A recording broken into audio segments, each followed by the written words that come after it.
When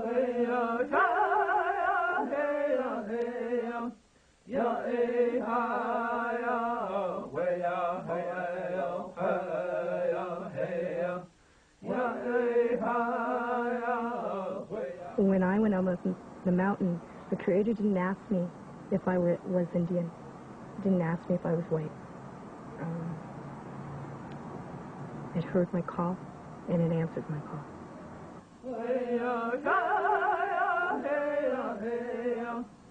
When I first heard some of the Native American teachings, I remember weeping, talking about all things being connected, as I understand it, and that what you take, you must give back.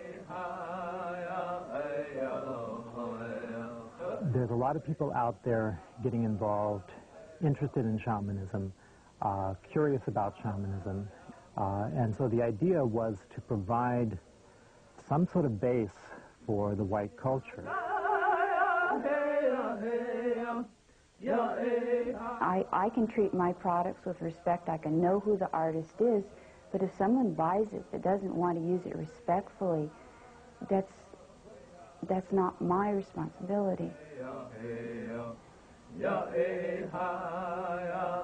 I'm called to do speaking engagements all over the country on this wisdom, so as the person becomes more popular, they can't really do what they want. This is really my love, to be here with these Native American people.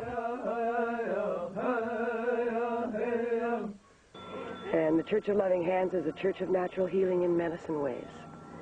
And our primary tenet is to facilitate individual spiritual expression in all daily activities of life.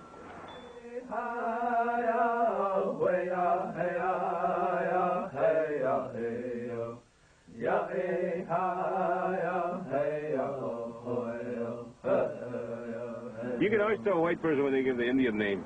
It's always these Hollywood type of names, you know, a Rolling Thunder or Swift Deer or yeah, you can always tell that kind of stuff, and they're always English names, so to speak.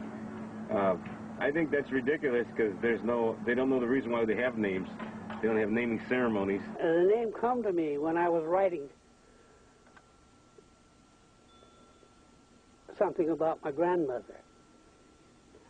And I kept thinking about other names, other things, and other things. And this little voice said, nope, you are a Windfeather. Those people, Brooke Medicine Eagle, Jim Silver Eagle,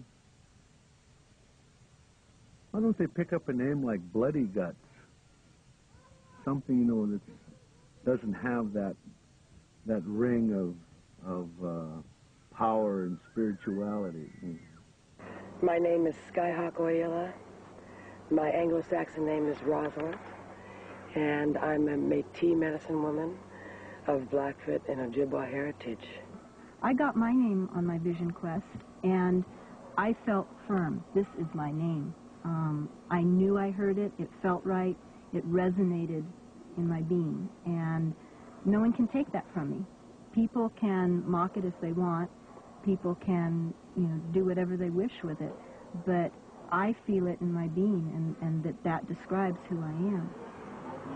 But the Indian name comes from a very honored place and a very special, you know, like a family carrying on its tradition through its name, you know. Those are treated with great respect and honor. We don't just pluck names out of somewhere, you know.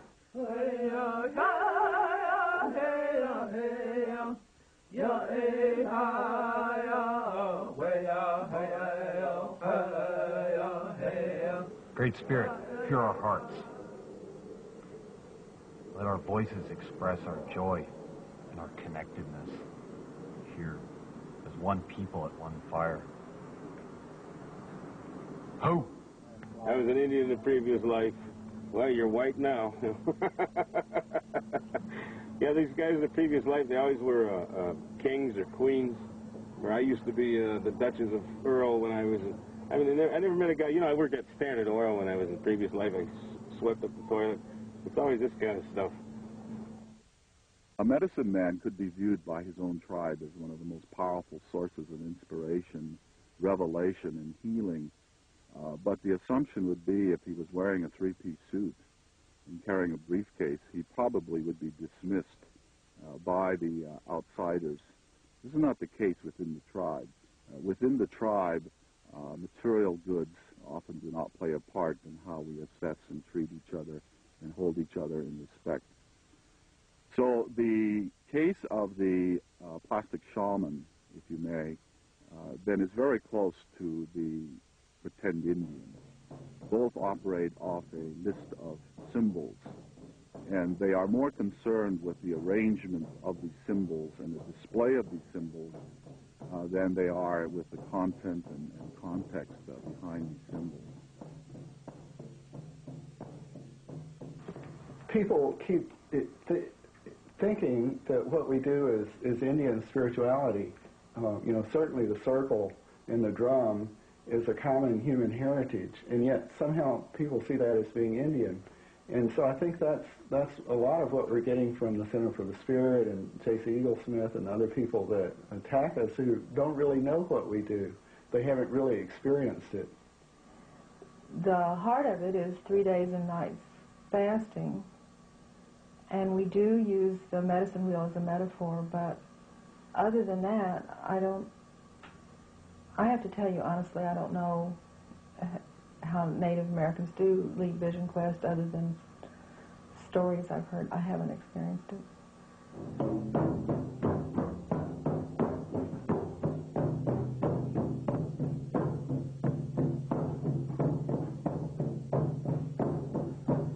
Male and female. These twin flames represent the balance that we all seek within ourselves and without. May this be brought in with us tonight. What this replication of Indians' ceremony points out to me are two things. Number one, there's a spiritual vacuum that this society that we live in, it creates people that are looking for something that's real. And secondly, and sadly, sometimes they get Native Americans involved in teaching them these things. But that points out the poverty and lack of opportunity on Indian land. People are so frustrated and desperate that they'll do anything for money.